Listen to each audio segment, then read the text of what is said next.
Hi guys, welcome to my channel. My name is Sonia and I'm here to help you create art from the comfort of your home, even if you're an absolute beginner. So some of you guys might know me from social media on TikTok or Instagram. If you want the details to that, see the link in my description and feel free to follow me there. So some of you guys did ask me if I could do some how-to videos and teach you guys how to do what I do. So here I am. I wanted to do a quick video on basically helping you get started, going through the materials that you'll need if you have nothing and you just want to get started. So let's get into it.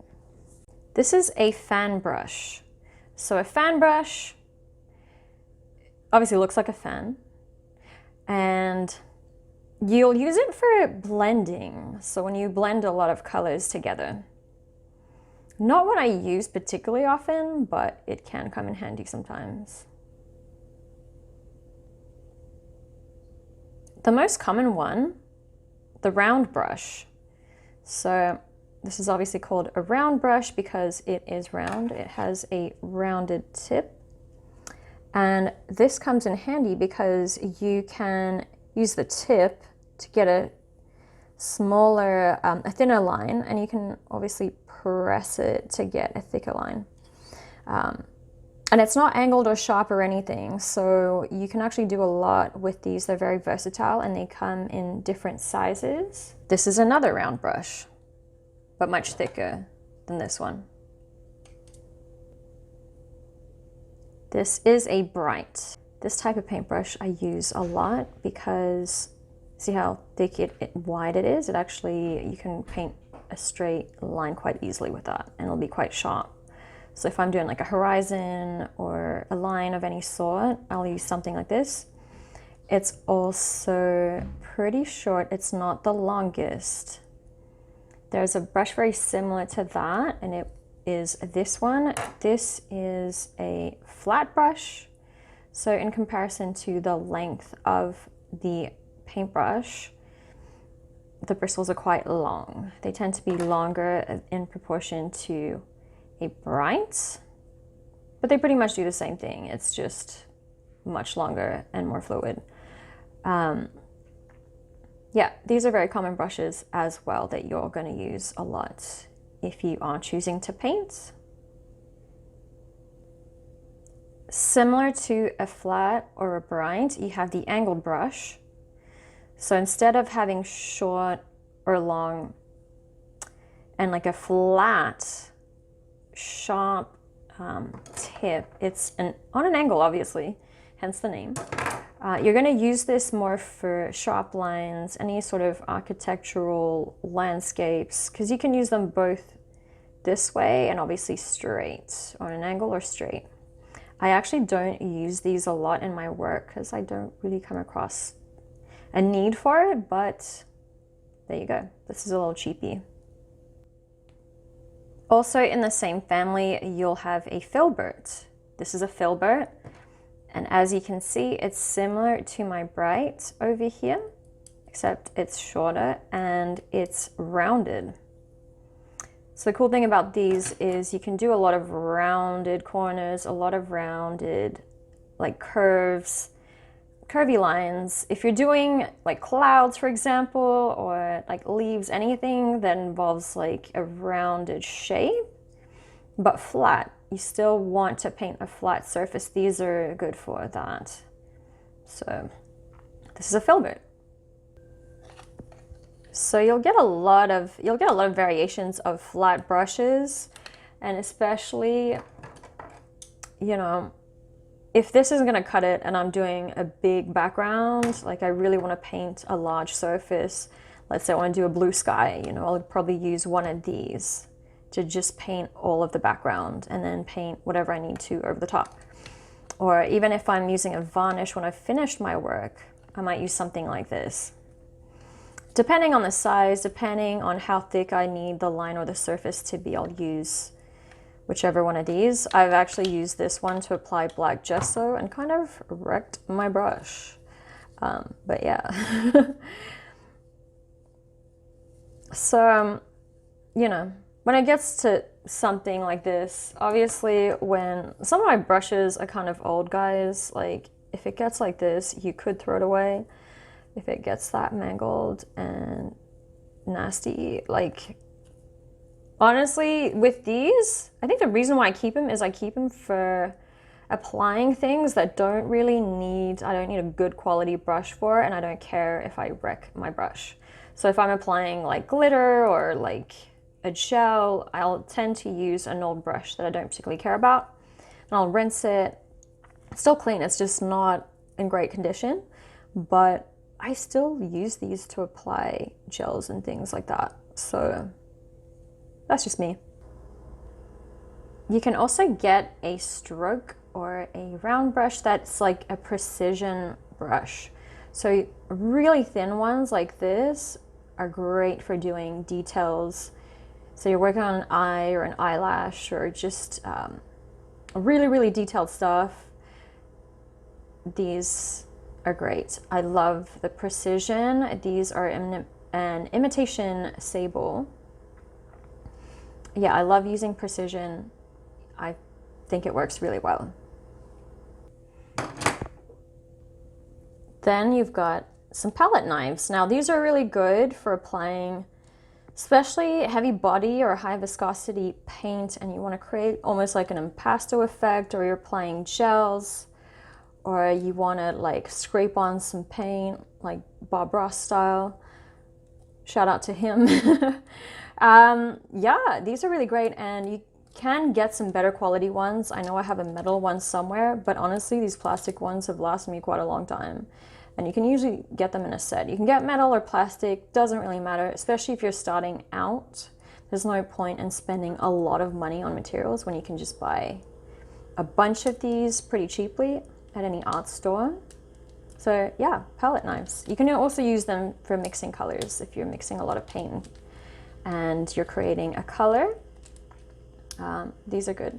I haven't, obviously when they're dry you can peel off the paint, and I haven't taken the time to do that properly with all of these, but you get the idea. Okay, so some other things you might want to buy are obviously things to paint on.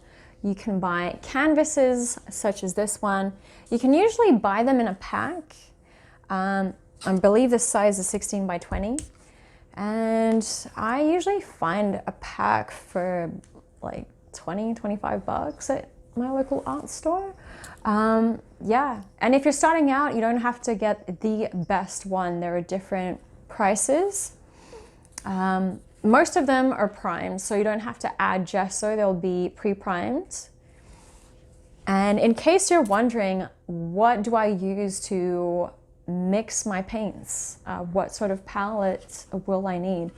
Really doesn't matter what you use unless you use a surface that you can either clean or throw away afterwards. Even if you have like a regular paper plate and you've got nothing else, you can work with that. What I use palettes. This one's kind of dirty. But yeah, it's basically a piece of plastic. You can buy these. And other things that you can buy are these disposable sheets of paper that come in like a little tablet. And once you've added your paint and mixed your paint and they've dried out, you don't even have to clean it, you just throw it away. So if you've never painted before and you want to know what quality paints you should be using, I would probably go for one of these brands, either Pebeo or Liquitex Basics. Something that looks like that. That's quite a reputable brand, student quality. It doesn't have to be the best. But please, whatever you do, do not buy dollar store paint, please. Like, please don't buy the cheap, because it's really not going to last as long. The quality is not going to be as good, and the pigments aren't going to be as good either. Also, you can usually buy these in a sort of beginner's set, even a pack of 12. Even primary colors, if you want to learn how to mix colors, are great. So these are also great, and I would highly recommend Amsterdam and Liquitex Basics, or any sort of like even the Studio Acrylics by Pebeo. And the reason being is I find that the high viscosity paint, So you'll say like high viscosity. So the paint will be quite thick and the pigment will be good. So I would say it'll be about mid-range. So a decent quality to start with, and it will last. Whereas like if you buy like a dollar store one, see what tends to happen is if you buy cheaper paint, your work's not going to last as long and the quality of the paint won't be as good. Generally it's that. So it'll be disappointing to paint something and to not be able to have it last as long, and to notice that the paint is going all like weird after a while. So I would highly recommend any of these. And honestly, I live in Canada and you can buy these for about $6 or $7 depending on the color, but even for this size, like a little bit goes a long way. And I also use Liquitex Basics a lot. And if you want to invest in some better quality paints, these are the ones I would recommend, some brands I would recommend. I really love working with Golden. This is a brand I used to use in Australia. TriArt is a local brand here in Canada. They're made in Ontario. They're great, and for the price, they're decently priced and the quality is good. And I also like these Liquitex Professionals. I find the pigment very good, professional quality. Yeah, they're just a joy to work with. So you can either get them in the soft body, basically it's a softer consistency, or a heavy body. So it'll just be thicker. That's basically what it means. So yeah, we've all got to start somewhere. So if you're using these sorts of quality paints, that's fine. Look for something that says like student grade from your local art store. This brand is good too. And hey, Sonia, that's my name. But yeah, I would recommend any of these. These are all good. Just don't go for the cheapest thing you can buy. Try to get something that's like mid-range, that's kind of that in-between price, like not too cheap, and it doesn't have to be like top tier either if you're starting out. Another thing I wanted to mention is acrylic can come in different consistency and forms. So this is like a glitter paint, so obviously glitter mixed with acrylic polymer. So it can be applied and used as a paint. Another thing, so you can get really fluid acrylics. This is the fluid acrylic by Golden, or High Flow. And you can use these almost as an ink. It's highly pigmented. I do have inks. I don't actually have inks with me. I don't really use them. But you can use like paint markers like this. Like I'll often use these for signatures. So it's like a very liquid, highly concentrated, pigmented form of acrylic. And it's applied like a marker. So, and this is a gold acrylic I have that has low viscosity. So it is very liquid once applied. So yeah, you can get different consistencies of acrylic, so you can play around with them. Sometimes what I like to do is I'll add the High Flow acrylics if I wanted to add just a bit of a yellow tint when I'm mixing colors. That's what I would use it for, but I wouldn't use it alone on canvas, if that makes sense.